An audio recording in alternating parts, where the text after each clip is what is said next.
నమస్తే, welcome to hit TV. Srikakulam జిల్లా Palasa కాశబుగ్గ bus stand ఆవరణలో అంబేద్కర్ విగ్రహం ఎదుట విద్యార్థి సంఘ నాయకులు నిరసన వ్యక్తం చేశారు. ఈ సందర్భంగా పీడీఎస్యూ సంఘ నాయకుడు వినోద్ మాట్లాడారు. ఏపీ సీఎం జగన్ ఆనాడు పాదయాత్రలో ఇచ్చిన హామీలను తక్షణమే నెరవేర్చాలని డిమాండ్ చేశారు. ప్రస్తుతం ఖాళీగా ఉన్న 2,50,000 ఉద్యోగాలను తక్షణమే భర్తీ చేయాలని కోరారు.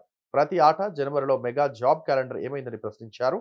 తక్షణమే మెగా డిఎస్సి నోటిఫికేషన్ విడుదల చేయాలని డిమాండ్ చేశారు. ప్రతిపక్షంలో ఉన్నప్పుడు జగన్మోహన్ రెడ్డి గారు పాదయాత్రలో ఈ రాష్ట్రంలో 2.5 లక్షల ఉద్యోగాలు ఖాళీ ఉన్నాయి, మేము అధికారంలోకి వచ్చిన వెంటనే మొత్తం ఉద్యోగాల్ని భర్తీ చేస్తామని చెప్పేసి ప్రకటించారు. ప్రతి ఏటా జనవరిలో మెగా జాబ్ క్యాలెండర్ని విడుదల చేస్తామని, మెగా డిఎస్సిని ప్రకటిస్తామని చెప్పి హామీ ఇచ్చినటువంటి జగన్మోహన్ రెడ్డి గారు అధికారంలోకి వచ్చి 4.5 ఏళ్ళు పూర్తయింది. ఈ 4.5 ఏళ్ళలో ఒక్క ఉపాధ్యాయ పోస్టు కూడా భర్తీ చేయలేదు. అదేవిధంగా ప్రతి ఏటా జనవరిలో ఇస్తామన్న జాబ్ క్యాలెండరు ఏ సంవత్సరంలో మీరు విడుదల చేశారని చెప్పేసి ఈ రాష్ట్ర ప్రభుత్వాన్ని మేము ప్రశ్నిస్తూ ఉన్నాం.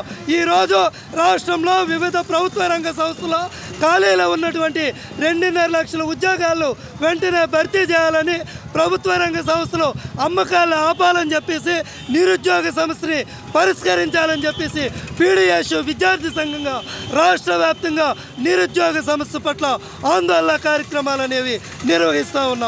వెంటనే నిరుద్యోగుల సమస్యని పరిష్కరించాలని చెప్పేసి డిమాండ్ చేస్తూ ఉన్నాం. ఎం వినోద్ కుమార్, పీడీఎస్యూ రాష్ట్ర ప్రధాన కార్యదర్శి.